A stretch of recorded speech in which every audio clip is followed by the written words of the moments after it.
வன்னி ஆசிரியர் வெற்றிடங்கள் உடன் நிரப்பப்பட வேண்டும் என ரபிகரன் எம்பி கடும் வாதாட்டம். 3 மாதங்களில் தீர்வு. பிரதம செயலாளர் அறிவிப்பு. 750 லட்சம் நிதி மோசடி. நாமல் உள்ளிட்ட தரப்புக்கு எதிராக சிஐடியில் முறைப்பாடு. காரைநகர் படகு தள திட்டம் இந்தியா இலங்கை இடையே புரிந்துணர்வு ஒப்பந்தம்.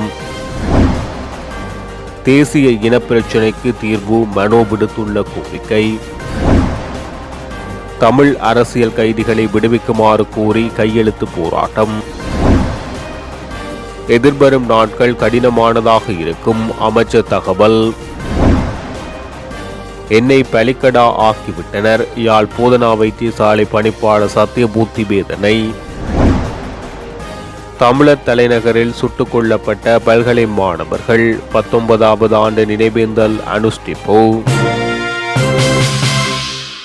வன்னி பாடசாலை நிலவும் ஆசிரியர் வெற்றிடங்களை நிரப்புவதற்கு உடனடியாக நடவடிக்கை எடுக்க வேண்டும் என வன்னி மாவட்ட பாராளுமன்ற உறுப்பினர் துரைராசா ரபிகரன் மிக கடுமையாக வாதிட்டார். இந்த நிலையில் 3 மாத காலத்தில் வடமாகாண பிரதம செயலாளரின் தலைமையில் இப்பிரச்சினைக்கு தீர்வு காண நடவடிக்கை எடுக்கப்படும் என வடமாகாண பிரதம செயலாளர் ஆண்டன் யோகநாயகம் பதிலளித்துள்ளார். வவுனியா மாவட்ட அபிவிருத்தி ஒருங்கிணைப்பு குழு கூட்டம் நேற்று இடம்பெற்றது. குறித்த கூட்டத்தில் ஆசிரியர் வெற்றிடம் தொடர்பில் பேசப்பட்டது. யாழ்ப்பாணம், கிளிநொச்சி, முல்லைத்தீவு, வவுனியா, மன்னார் ஆகிய மாவட்டங்களில் காணப்படுகின்ற ஆசிரியர் வெற்றிடங்கள் மற்றும் மேலதிகமாக உள்ள ஆசிரியர்களின் தரவுகளையும் பாராளுமன்ற உறுப்பினர் துரைராசா ரபிகரன் இதன்போது கூறினார். சில மாவட்டங்களில் ஆசிரியர்கள் மேலதிகமாகவும் சில மாவட்டங்களில் ஆசிரியர்கள் வெற்றிடமாகவும் இருப்பதற்கான காரணம் என்ன? ஆசிரியர் நியமனங்களை சரியான முறையில் பகிர்ந்து இவற்றை சீர் செய்ய வேண்டியவர்கள் இது தொடர்பில் நடவடிக்கைகள் மேற்கொள்ளாமல் இருப்பது ஏன் என பாராளுமன்ற உறுப்பினர் ரபிகரனால் கேள்விகள் எழுப்பப்பட்டது. இதனை நிவர்த்தி செய்வதற்குரிய நடவடிக்கைகள் எடுக்கப்பட்டு மேலதிக ஆசிரியர்கள் பெருமளவில் குறைந்து ஏனைய இடங்கள் ஆசிரியர் நியமனங்களை பயந்தளிக்கின்ற நடவடிக்கைகள் முன்னெடுக்கப்பட உள்ளன. தற்போது புதிதாக ஆசிரியர் இடமாற்றங்கள் கோரப்படுகின்ற போது இடமாற்றம் கோருகின்ற புதிய ஆசிரியருக்கான வெற்றிடம் மீள் நிரப்பப்படாமல் இடமாற்றங்கள் மேற்கொள்ளக்கூடாது என வடமாகாண கல்வி அமைச்சின் செயலாளர் உத்தரவிட்டுள்ளார். இந்த வகையில் புதிதாக ஆசிரியர் இடமாற்றங்கள் இடம்பெறும் போது வன்னியில் சேவையாற்றுகின்ற ஆசிரியர்கள் இடமாற்றம் பெற்றுச் செல்வதற்கு முன் அந்த வெற்றிடத்துக்கு ஆசிரியர் ஒருவர் யாழ்ப்பாணத்திலிருந்து நியமனம் பெற்று வருகை தந்த பின்னரே வன்னியில் சேவையில் இருந்த ஆசிரியரை விடுவிப்பதற்குரிய நடவடிக்கைகள் மேற்கொள்ளப்படுகிறது. இதனால் இந்த பிரச்சினை தற்போது குறைவடைந்து செல்கின்றது. இன்னும் சீராக்க வேண்டியிருப்பதாக அவர் இதன்போது தெரிவித்துள்ளார். வன்னி பகுதிக்கு குறிப்பாக மிக முக்கியமான பாடங்களான கணித பிரிவு, உயிரியல் பிரிவுகளுக்கு கூட வெற்றிடங்கள் காணப்படுகின்றது. ஆனால் யாழ்ப்பாணத்தில் 63 கணித பிரிவு ஆசிரியர்கள் மேலதிகமாக இருப்பதாக விவரங்கள் சுட்டிக்காட்டப்படுகின்றது. யாழ்ப்பாணத்தில் மேலதிகமாக உள்ள குறித்த கணித பிரிவைச் சேர்ந்த 63 ஆசிரியர்களையும் ஏனைய 4 மாவட்டங்களிலும் உள்ள ஆசிரியர் வெற்றிடங்களுக்கு நியமிக்காததற்கான காரணம் என்ன என கேள்வி எழுப்பினார். குறிப்பாக முல்லைத்தீவில் கணித பிரிவில் 25 ஆசிரியர் வெற்றிடங்கள் காணப்படுகின்றது என சுட்டிக்காட்டியுள்ளார். யாழ்ப்பாணத்தில் மேலதிகமாக இவ்வளவு ஆசிரியர்கள் இருக்கு. முல்லைத்தீவு, வவுனியா, மன்னார், கிளிநொச்சி அதுகளில் மேலதிகமாக இப்போ நீங்கள் சொன்னீங்கள் எல்லாத்துலேயும் மேலதிகம் இருக்கிறது. அந்த எண்ணிக்கையோட மாவட்ட ரீதியான புள்ளி வச்சு சொல்லுங்கள்.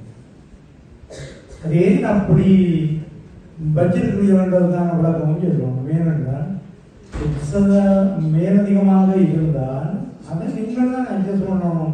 நான் செய்யலாதான், நானோ அல்லது இதில் இருக்கிறார்களோ செய்யலாம். இல்லை, நான் 2022 புதுசாக நியமனங்கள்லாம் சீராக்கிறதுக்காக இங்கெல்லாம் கூடுதலாக இங்கெல்லாம் போட்டு வாரம் வவுனியா, முல்லைத்தீவு வந்தாங்க. ஏற்கனவே நீண்ட காலமாக செய்யப்பட்ட இடமாற்றங்கள், உதாரணத்துக்கு ஒரு பட்ஜெட்டில் வந்து 2000 டீச்சர்ஸ் ஒரு பட்ஜெட் அப்பாயிண்ட் பண்ண போறீங்கன்னா அந்த பட்ஜெட்டில் மேக்ஸிஸ்க்கு எல்லாம் இந்த வவுனியா மாவட்டம், முல்லைத்தீவு மாவட்டங்கள் நியமிக்கப்படுகிறோம்னா 8 வருஷம் முடிஞ்சா பிறகு அவ்வளோ பேரும் சில நேரம் வேண்டாம். ஒரு 2019-18 ஆண்டு கால பார்த்தீங்கன்னா அவ்வளோ பேரும் 8 வருஷம் முடிஞ்சுட்டு அந்த காரணம் சொல்லி அங்கே மாற்றப்பட்டோம்னா அந்த எக்ஸஸ் வந்து அங்கால வந்தது. அதான் அந்த அடிப்படை பிரச்சனை. ஆனால் அதை நிவர்த்தி செய்வதற்காக தொடர் நடவடிக்கைகள் எடுக்கப்பட்டு எக்ஸஸ் குறைச்சாச்சு, முடிவானவரை குறைச்சி இன்னும் செய்ய வேண்டியது அதுக்காக முழுமையாக செய்யப்பட்டது இல்லை. இன்னும் செய்யப்பட்ட தேவைப்பாடு இருக்குது. எங்கள் செயலாளர் சொல்லியிருக்கிற நிச்சயமாக இங்க புதுசாக நடக்கிற டிரான்ஸ்ஃபர்ல வந்து ரீப்ளேஸ்மெண்ட் வெராட்டி, அதாவது வந்து யாழ்ப்பாணத்துல இருந்து இங்கே உள்ள டீச்சர்ஸ் தான் யாழ்ப்பாணத்துக்கு போறதும், யாழ்ப்பாணத்துல இருந்து இந்தியாவில் டீச்சர்ஸ் மேல போடும் போது ரீப்ளேஸ்மெண்ட் இல்லாட்டி அவர்களை விடுவிக்க வேணாம் என்று சொன்ன உத்தரவை வந்து வெளியக்கல்வி பணிப்பாளர்களுக்கு தெளிவா விட்டுருக்க. அந்த வகையில வந்து புதிதாக டிரான்ஸ்ஃபர் நடந்தாலும் இங்க இருந்து போற டீச்சர்ஸ் மேல அங்க இருந்து வந்த டீச்சர்ஸ் வந்தா பிறகுதான் இங்க இருந்து விடுவிக்கிற சொல்லி உத்தரவை வந்து தெளிவாக விட்டதுனால இப்ப அந்த பிரச்சனைகள் குறைஞ்சிட்டு போகுது, இன்னும் சீராக்க வேண்டிய பிரச்சனைகள் இன்னும் இருக்குது. உண்மையிலேயே பின்தங்கிய மாவட்டங்கள் என்று சொல்லி கர மாவட்டம் இருக்கு. யாழ்ப்பாணத்தில் 63 பேர் நச்சில மேலதிகமாக இருக்கின்றால் அந்த 63 பேரையே மற்ற 4 மாவட்டத்துக்குமே கூடினார்.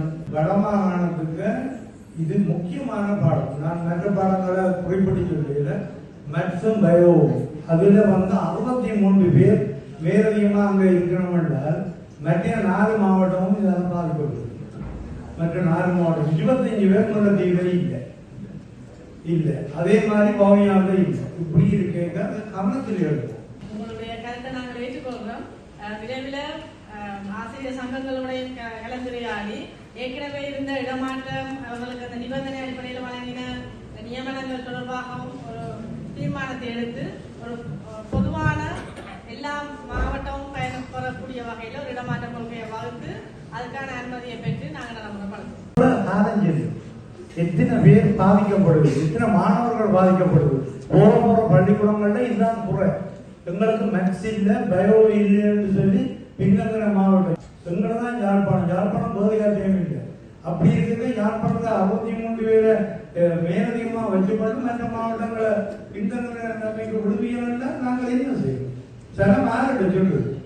அப்ப என்ன ஆகும்? ஏற்றுக்கொள்கிறோம் சார். ஒரு 3 மாதம் அவகாசத்தாக பிரதம செயலாளர் தலைமையில இதுக்கான தீர்வு. கொழும்பு கோட்டையில் கட்டப்பட்டு கைவிடப்பட்ட கிறிஸ் கட்டிடத்தில் 5 வீடுகளை கொள்வனவு செய்துள்ள வர்த்தகர் ஒருவர் பொதுஜன பெரமுனவின் தேசிய அமைப்பாளர் நாமல் ராஜபக்ச உள்ளிட்ட 3 பேருக்கு எதிராக முறைப்பாடு பதிவு செய்துள்ளார். இந்த முறைப்பாடு நேற்றைய தினம் பதிவாகியுள்ளது. வீடுகளை கொள்வனவு செய்துள்ளமையில் இடம்பெற்ற மோசடி தொடர்பில் கடந்த அரசாங்கத்தின் நிதி குற்றப்புலனாய்வு பிரிவின் தலைவராக இருந்த அப்போதைய சிரேஷ்ட பிரதிபொலிஸ் மா அதிபர் ரவி வித்யாலங்கவுக்கு எதிராகவே குறித்த முறைப்பாடு பதிவு செய்யப்பட்டுள்ளது. ரவி வித்யாலரங்க தன்னிடமிருந்து 780 லட்சம் ரூபாவை பெற்றுக்கொண்டு அந்த தொகையை ஏமாற்றியதாக வர்த்தகர் தனது முறைப்பாட்டில் தெரிவித்துள்ளார். இது தவிர முன்னாள் விளையாட்டுத்துறை அமைச்சர் நாமல் ராஜபக்ச, திலினி பியூ மாலி உள்ளிட்டோரும் குறித்த சம்பவத்துடன் தொடர்பட்டுள்ளதாக முறைப்பாட்டாளர் தெரிவித்துள்ளார். இது தொடர்பில் தாம் இதற்கு முன்னர் வழக்குகளை தாக்கல் செய்துள்ளதாகவும் குற்றப்புலனாய்வு திணைக்களத்தில் 15 தடவைகள் முறைப்பாடு செய்துள்ளதாக அவர் மேலும் குறிப்பிட்டுள்ளார். இலங்கையின் வடக்கு மாகாணத்தில் உள்ள காரைநகர் படகு தளத்தை புனரமைப்பதற்காக இந்தியாவுக்கும் இலங்கைக்கும் இடையே புரிந்துணர்வு ஒப்பந்தம் ஒன்று கையெழுத்தாகியது. இந்திய அரசாங்கத்தின் 290 மில்லியன் ரூபாய் மானிய உதவியுடன் இந்த ஒப்பந்தம் கையெழுத்தாகியது. இந்த புரிந்துணர்வு ஒப்பந்தம் 2024 டிசம்பர் 16ஆம் தேதியன்று இலங்கைக்கான இந்திய உயர்ஸ்தானிகர் சந்தோஷ் ஜா மற்றும் அப்போதைய இந்தியாவுக்கான இலங்கை உயர்ஸ்தானிகர் ஷேனுகா திரேனி செனவிரத்ன ஆகியோரால் கையெழுத்திடப்பட்டு பரிமாறிக்கொள்ளப்பட்டது.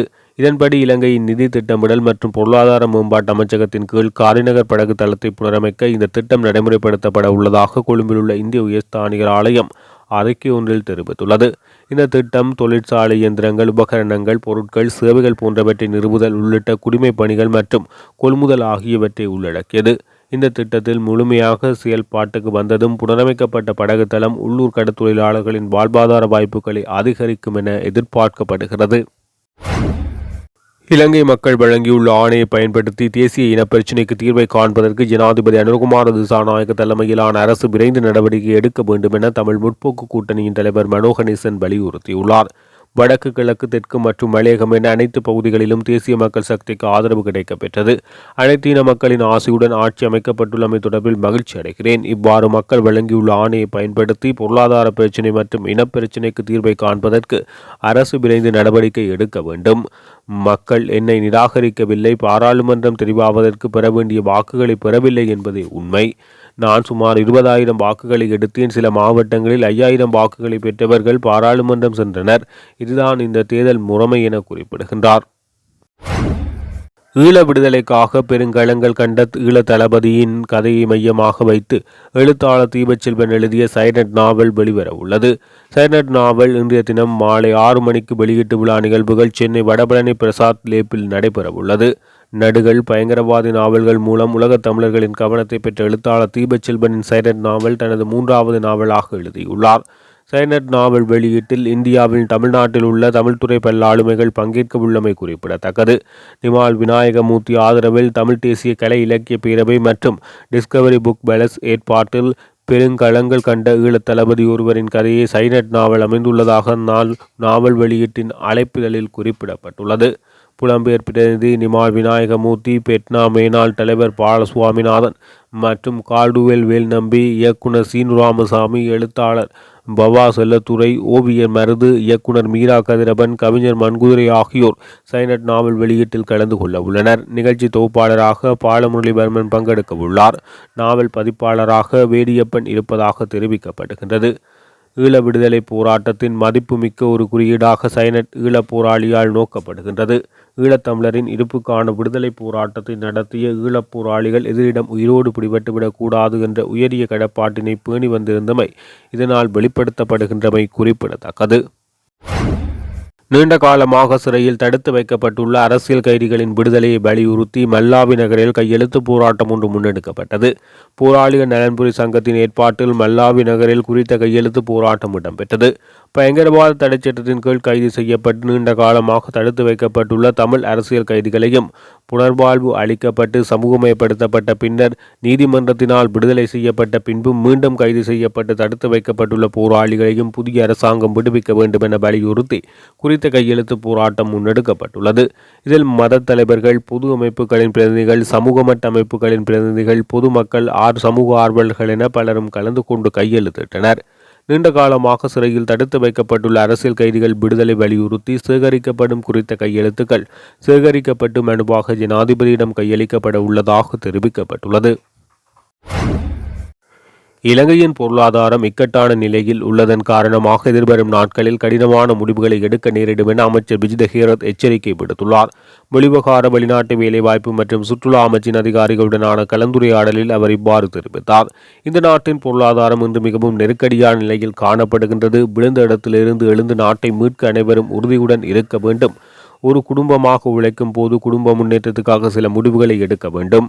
ஆனால் அந்த முடிவுகள் குடும்ப நலனுக்காக எடுக்கப்பட வேண்டும். குடும்ப நலனே தங்கள் நலம் என்பதை குழந்தைகள் ஒரு நாள் புரிந்து கொள்வார்கள். அவ்வாறாக நாட்டின் நலன் கருதி எடுக்கும் தீர்மானங்கள் சில நேரம் நமக்கு கஷ்டமாக இருந்தாலும் அதனை பழகிக்கொள்ள வேண்டி வரும். அது குறித்து யாரும் தப்பான அபிப்பிராயங்கள் மேற்கொள்ள வேண்டாம் என தெரிவித்துள்ளார்.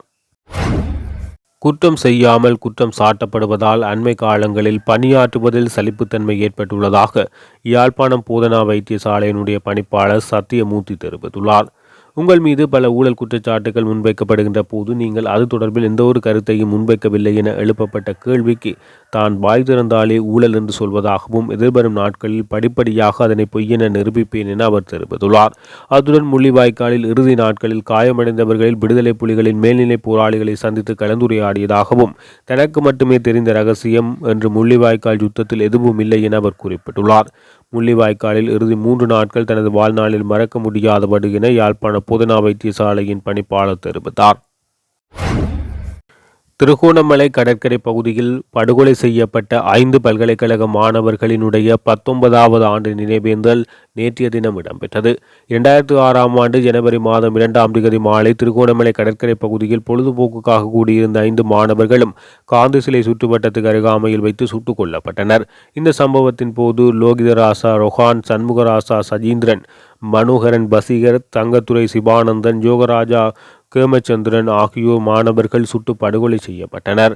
குறித்த சம்பவம் இடம்பெற்று 18 ஆண்டுகள் நிறைவடைகின்ற நிலையில் அவர்களின் நினைவுகூரும் முகமாக திருகோணமலை வாழ் பொதுமக்களால் ஒன்றிணைந்து சுடரேற்றி அஞ்சலி செலுத்தப்பட்டது. இலங்கையின் திறன் மேம்பாட்டுக்கு ஆதரவளிக்க ஆஸ்திரேலிய அரசாங்கம் இணக்கம் தெரிவித்துள்ளது. இலங்கைக்கான ஆஸ்திரேலிய உயர்ஸ்தானிகர் பால் ஸ்டீபன்ஸ், கைத்தொழில் மற்றும் தொழில் முயற்சியாமை அபிவிருத்தி அமைச்சர் சுனில் ஹாந்துன்னத்தி இடையே அமைச்சர் இடம்பெற்ற சந்திப்பின் போது இணக்கம் தெரிவிக்கப்பட்டது. இந்த சந்திப்பில் ஆஸ்திரேலிய உயர்ஸ்தானிகருக்கு புதிய அரசாங்கத்தின் நோக்கங்கள், கொள்கைகள் மற்றும் அபிவிருத்தி திட்டங்கள் குறித்து விளக்கப்பட்டது. நஷ்டத்தில் இயங்கும் பொது தொழில்களை விற்பனை செய்வதற்கு பதிலாக பொதுத்துறை மற்றும் தனியார் பங்களிப்புடன் அந்த தொழில்களை மக்கள் பயன்பெறும் வகையில் சீரமைக்கப்படும் என இது தெரிவிக்கப்படுகிறது.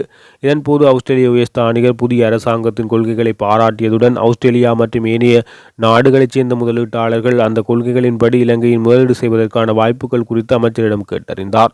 இதற்கு பதிலளித்த அமைச்சர், ரத்தினங்கள் மற்றும் நகைகள், படகு தயாரிப்பு, ஆட்டோமொபைல் போன்ற துறைகளில் பல முதலீட்டு வாய்ப்புகள் உள்ளதாகவும் அதற்காக ஆஸ்திரேலியா முதலீட்டாளர்கள் அழைக்கப்படுவதாக தெரிவித்துள்ளார்.